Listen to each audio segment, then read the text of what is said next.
All right, we're going to do the next chapter of Hebrews here.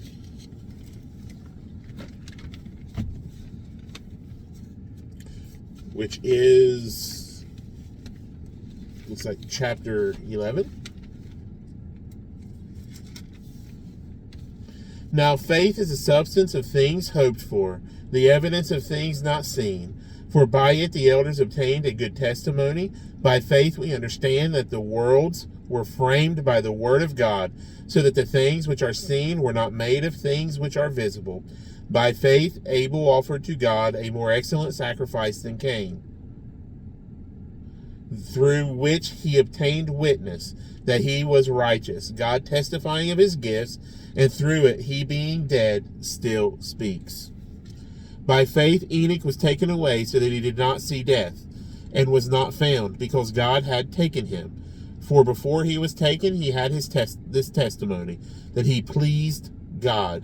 But without faith it is impossible to please him. For he who comes to God must believe that he is, and that he is a rewarder of those who diligently seek him. By faith Noah, being divinely warned of things not yet seen, moved with godly fear, prepared an ark for the saving of his household, by which he condemned the world, and became heir of the righteousness, which is according to faith.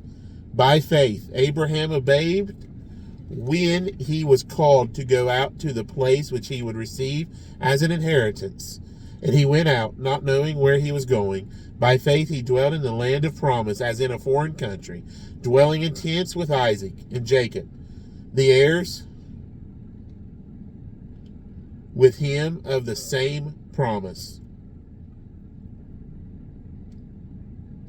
For he waited for the city which has foundations, whose builder and maker is God. By faith Sarah herself also received strength to conceive seed, and she bore a child when she was past the age, because she judged him faithful who had promised.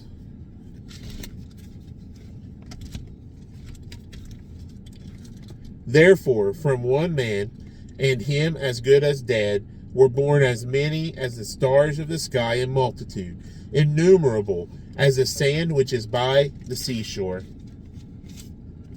These all died in faith, not having received the promises, but having seen them afar off, were assured of them, embraced them, and confessed that they were strangers and pilgrims on the earth. For those who say such things declare plainly that they seek a homeland.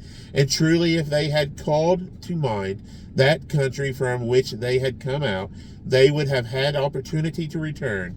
But now they desire a better, that is, a heavenly country.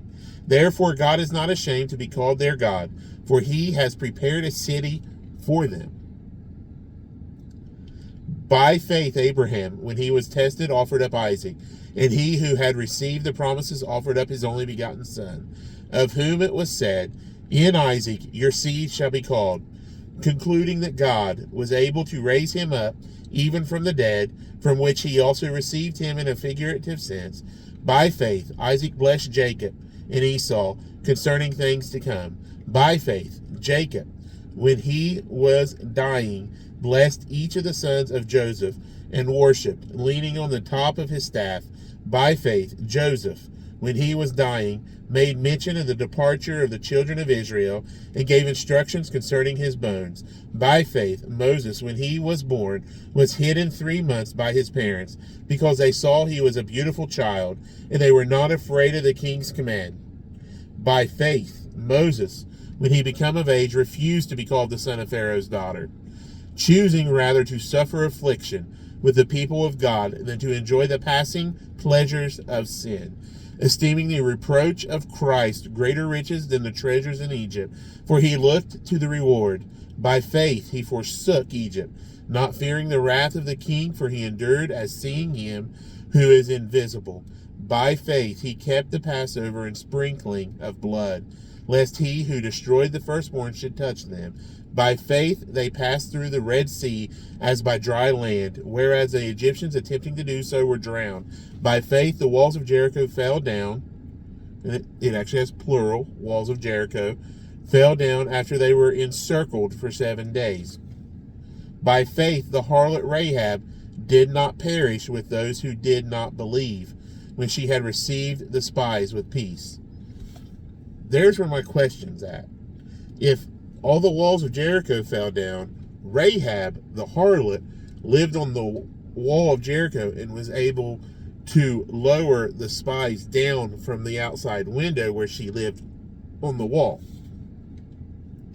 So my only question is, was there just one section of the wall that didn't fall? Because the promise to her family was bring all of your family into your place and your family will not be harmed. And they weren't harmed because they went and got her afterwards. So did they knock one wall down first? Did 3 walls fall? Did 3 walls and a portion of a 4th fall? Because the section that her house was in had to stay untouched due to the promise. Just a question. And what more shall I say?